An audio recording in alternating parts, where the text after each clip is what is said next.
Good morning, students. Today we'll discuss the short story of the lesson Happy Prince. The Happy Prince is a beautiful statue of solid gold leaves. It stands high above the city. It has blue sapphires for eyes and a ruby on the hilt of the sword.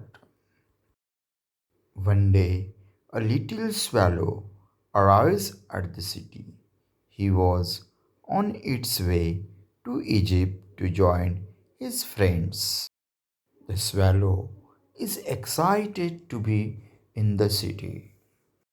He finds the golden statue perfect for his nighttime accommodation.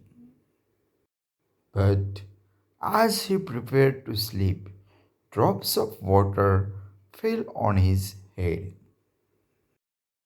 The swallow, annoyed, decided to find another shelter.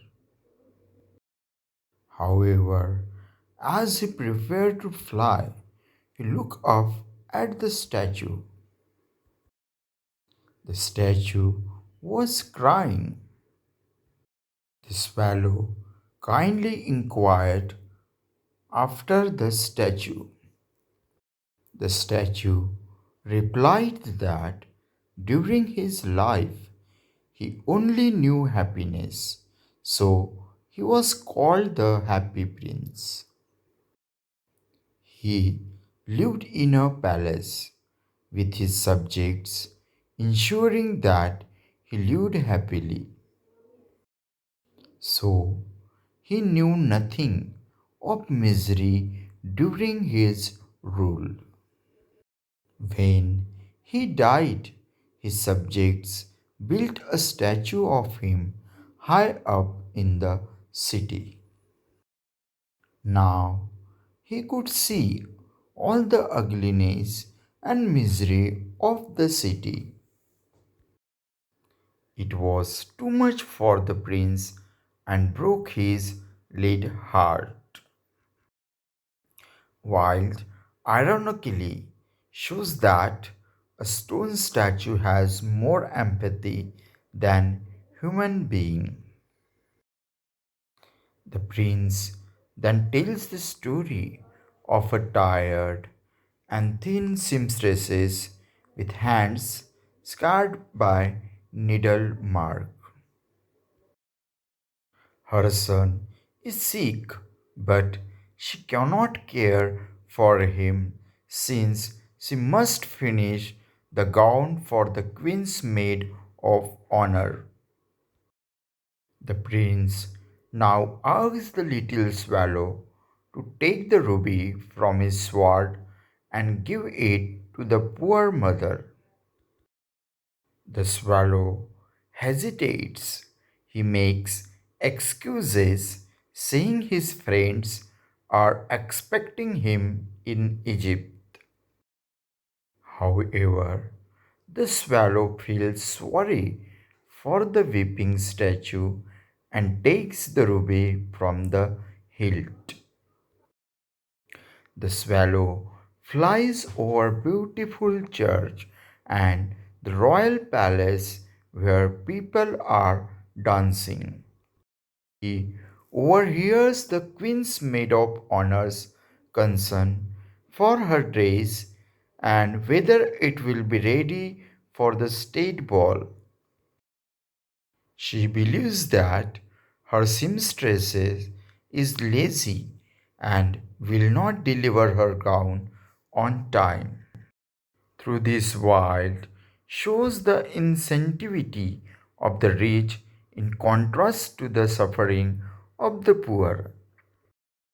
The swallow brings the stone to the mother and fans the child before going back to the statue. He feels happy after doing a good deed. Having done his good deeds, the swallow is ready to live.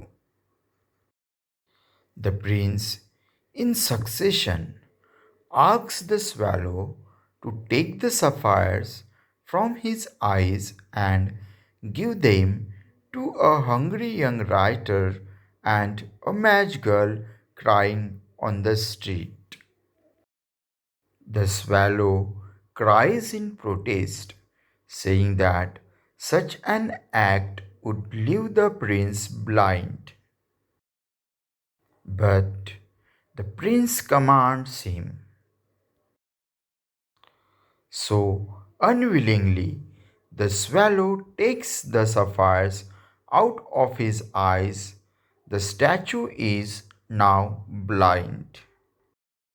The swallow had by now grown very fond of the prince and decided to stay with him and be his eyes. He sat on the prince's shoulder and began narrating a few of his stories. So the swallow told him about the children starving in the street while the rich dance in their beautiful houses. The statue tells him to remove all his gold leaves and give it to the poor. So the swallow removed all the gold leaves and distributed it to the poor. The statue now looked dull and grey. By now, winter had set in and the swallow was unable to keep warm. He knew he was close to death. So he kissed the prince goodbye, then he died at his feet. The statue keenly felt the loss of the swallow. His grief causes his lead heart to crack. The next day, the mayor and his councillors were walking by the statue. The mayor, disliking the dull statue, orders it to be brought down. Here will shows the value that society place on beauty over noble deeds. They melt the statue, but they could not melt its lead heart. So they threw the heart out onto the rubbish along with the dead swallow. Far away from the city, God asks his angels to bring him two precious things from the city. The angels bring him the heart of the statue and the dead swallow.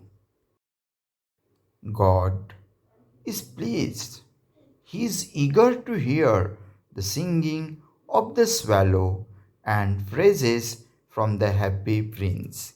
Thank you.